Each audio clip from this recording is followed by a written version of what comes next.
Nosotros seguimos haciendo Todo Tiene Movimiento y como cada martes nos obligamos a hablar de cine, tenemos que hablar de cine y lo hacemos nada más y nada menos que con Adrián Perellay, docente investigador de nuestra universidad. Adrián, ¿cómo estás? Buen día, Gerardo. Buen día, Adrián. ¿Me escuchás bien? Yo te escucho bien. Ahí está. Lamento no estar de cuerpo presente. No hay problema. Espero que mi voz esté llegando en condiciones. ¿Estás con manos libres, puede ser? Estoy con manos libres. Ajá. Quizás, si podés dejar en manos libres, quizás se escucha un poco mejor. Si podés, si no se te complica. Quizás podemos mejorar la comunicación así. Ahí está. A cambiar de canal. En este momento está Adrián Perellay intentando salir del formato manos libres para que los que nos va a contar se escuche mejor y se escuche más claro, porque además va a hablar de un gran documental, porque lo hemos conversado cuando pensamos esta columna. Va a hablar de un gran documental que ganó el Oscar a Mejor Largometraje Documental en el año 2012. Bueno, ahí un poco mejor, ahí se escucha un poco mejor. Iba a contar yo de qué iba, pero mejor que lo cuente él. Bueno, ahora sí, Adrián, metámonos de lleno en el documental del cual vamos a... No sé si mejoró la... Mejoró un poquito, sí, mejoró. Bueno, sí, tenemos que hablar de Searching for Sugarman, de Malik Bendioul, entre otras razones porque es una película del año 2012, o sea que ya pasó tiempo suficiente como para que más de uno no sepa que existe, porque viste que ahora el tiempo pasa mucho más rápido que antes y las cosas se envejecen demasiado pronto. Es cierto. Efectivamente, ganó el Oscar a Mejor Documental en aquella ceremonia de 2013. Es el único documental de este director de origen sueco. Después vamos a decir dos palabras con respecto a él. Pero es realmente una pieza muy llamativa, porque cuenta una historia que si hace algunos años, ¿no?, antes de que tengamos internet y acceso casi ilimitado para corroborar casi cualquier estupidez que se nos ocurra, alguien te cuenta algo así, vos no lo crees. Totalmente. Es una historia que es mentira, sí, es así. Yo conozco un tipo, Sixto Díaz Rodríguez, más conocido como Rodríguez, un cantante de música folk rock de origen mexicano, pero ciudadano estadounidense, nacido en Detroit. Sacó un par de discos a comienzos de los años 70, discos muy interesantes que te recomiendo mucho, Gerardo, si podés buscarlos ahí en Spotify, que están disponibles. Son muy lindos discos. El tema es que no le fue muy bien a este muchacho. La discográfica que sacó sus dos discos en el año 70, en el año 71, se fundió, no tuvo una muy buena distribución, pero a comienzos de la década del 80 llegó a hacer una gira por Australia, y además tuvo una inusitada repercusión en Sudáfrica, o sea, mercados sumamente marginales para lo que sería la música anglosajona. Pero el tema es que en las condiciones en las que circulaba la industria cultural en esa época del siglo XX, había como algunas desconexiones, ¿no? Principalmente pensemos con lugares que en algún punto comparables con lo que sería nuestro mercado, ¿no? Lugares bastante lejanos para estos artistas, digamos, de los países centrales. El punto es que Rodríguez, este muchacho, este joven de origen mexicano, nunca se enteró que se había convertido en una suerte de pieza central de la contracultura sudafricana. Pongamos un poco en contexto la situación. Vos sabés, Gerardo, que entre el año 48 y el año 92, más o menos, en Sudáfrica rigió un sistema de segregación racial llamado apartheid, que impedía que la población minoritaria blanca, digamos, conviviera en espacios públicos con la población mayoritaria negra, ¿no? O sea, un 20% de población blanca que para mantener su poder político le imponía unas reglas muy estrictas de circulación a la población negra.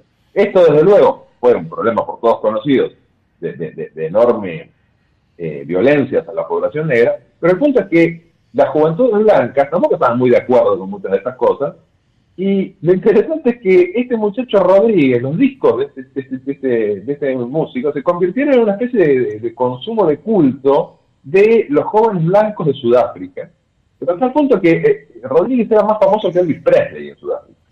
Era una cosa realmente inusitada en un mercado minoritario, ¿no? Sí, en un momento en el documental se cuenta que cualquier joven blanco de clase media liberal tiene en su discografía, tenía un disco de los Beatles, otro de Simon & Garfunkel y otro de Rodríguez, ¿no? De Rodríguez. Ahí estaba Rodríguez, que para ganarse la vida se convirtió en albañil. De hecho, se ganó la vida como albañil durante mucho tiempo. Un tipo, además, muy comprometido políticamente. Sus discos tienen letras muy interesantes en términos de su compromiso social. Una persona muy interesante en ese sentido. Falleció hace un par de años nada más. Y claro, estaba Rodríguez tratando de parar la olla en Detroit, una ciudad especialmente golpeada también dentro de la economía norteamericana, después de la caída de las grandes plantas automotrices. Y en la otra punta, Rodríguez como fenómeno social, cultural en Sudáfrica, agravado esto por el hecho de que en Sudáfrica creían que Rodríguez se había suicidado, porque como le había ido mal con la música, en Sudáfrica estaban convencidos de que, de vuelta, ¿no? Las leyendas urbanas estas que eran tan habituales hasta hace algunas décadas, ¿no? No, Rodríguez parece que se pegó un tiro en un medio de un recital, entonces no existe más Rodríguez. Y eso funcionó de esa manera, o sea, Rodríguez como músico de culto en Sudáfrica, hasta entrados los años 90.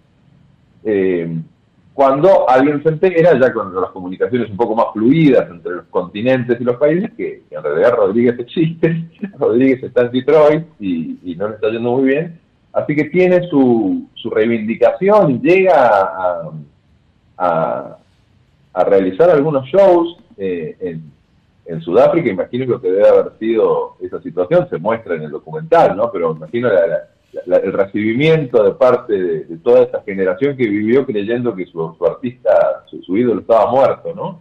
Y bueno, este señor sueco, Bendjelloul, genera un documental muy interesante para contar esta historia que nos resulta difícil de creer si no es que tenemos acceso a todos estos testimonios que dan cuenta de que esto realmente fue así, ¿no? Es muy interesante la manera en que Searching for Sugar Man va develando esta historia, porque hay algo interesante en el hecho de que lo cuenta como si fuese una película de detective, como si fuese realmente una investigación. Sí, yo lo que estaba... Bueno, por un lado ya contamos que Rodríguez, sigue vivo, pero en mi caso ayer fue como una gran...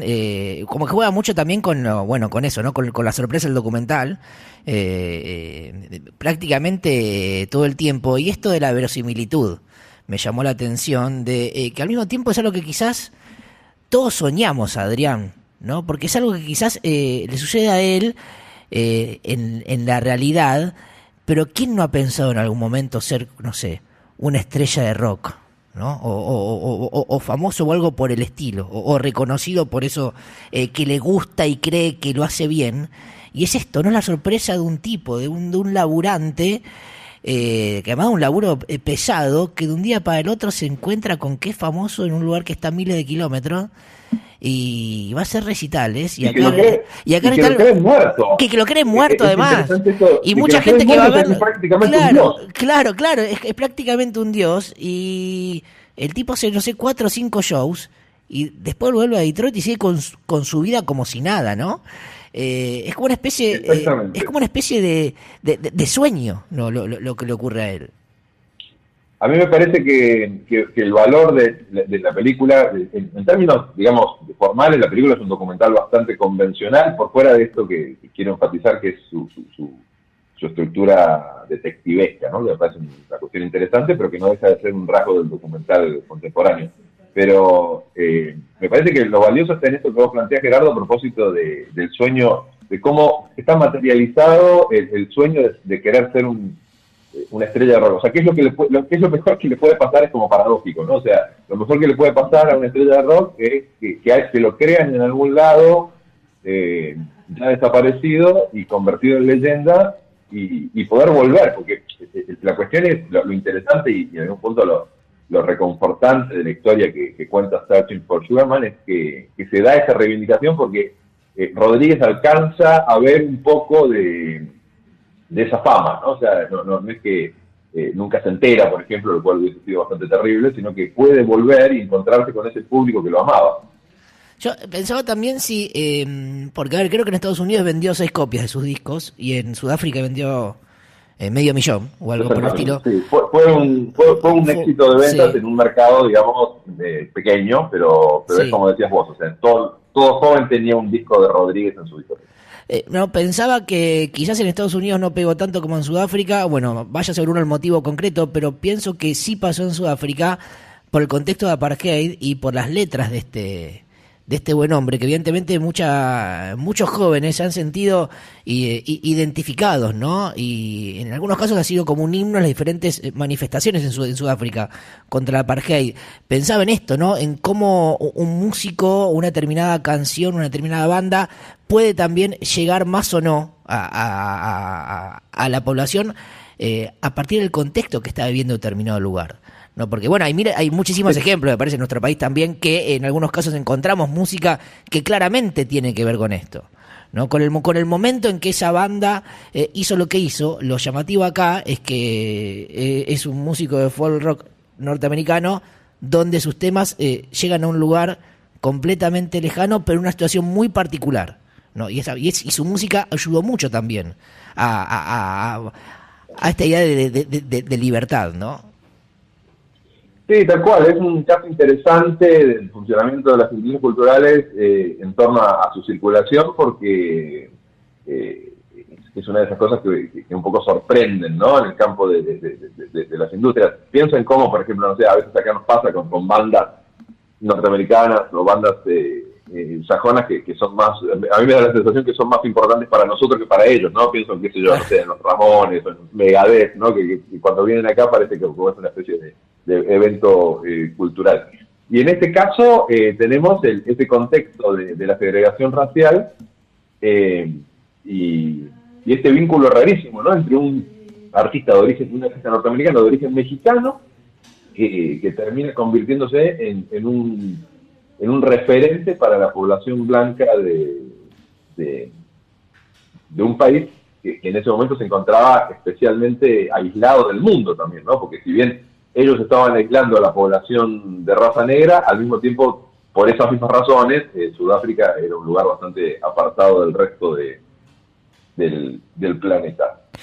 Searching for Sugar Man me parece que es un documental muy interesante. Desgraciadamente no se consigue fácil, habría que buscarlo por ahí. Está en YouTube, está en YouTube. Ah, mira, bueno, está en YouTube, entonces quiere decir que... Sí, es una pena, Malik. Ben Yulul es un cineasta joven, o en todo caso lo era, porque ganó el Oscar en 2013 y en 2014 se suicidó, con lo cual no volvió a filmar más, y es una pena porque es un documental cuyo tema y cuyo tratamiento es muy interesante. O sea, la manera en que cuenta la historia, independientemente de que no sea un documental especialmente vanguardista ni rupturista, la manera en que construye ese misterio, que un poco nosotros acá develamos y spoileamos a mansalva, teniendo en cuenta que se trata de una película de hace 15 años. De hace 15 años, pero que está muy bien contado y nada, me parece que era una historia que realmente valía la pena transitarse. Porque además, Gerardo insiste en que, al menos lo que me pasó a mí, es que me encontré con una historia asombrosa y con unos discos que están bastante bien. Sí, claro. Las letras también. Se consiguen por ahí. Después vea si pueden pasar algo. Ahí ahora vamos a hacer seguramente esta charla con un tema de Rodríguez. Está muy bueno. Rodríguez. Sí, así que bueno, lo recomendamos. Gracias por traerlo, gracias por tratarlo y por hacerlo de alguna manera recorrer el mundo, ¿no? Hoy conocimos seguramente a través de este documental un poquito más de Sudáfrica, lo que pasaba también en ese momento. Bueno, hay un personaje muy particular. Así es, sí, un lindo recorrido por varios lugares al mismo tiempo hoy, Gerardo. Te mandamos un fuerte abrazo y quizás nos vemos a la tarde. Un abrazo. Chau, chau. Adrián Pérez Yaí, docente investigador de nuestra universidad. Tenemos que hablar de cine, es el título de su columna. Hoy recomendamos Searching for Sugar Man, un documental realmente excelente que ha ganado el Oscar en el año 2012. Más que recomendable, buscalo, está en YouTube. Así que míralo y después nos contás.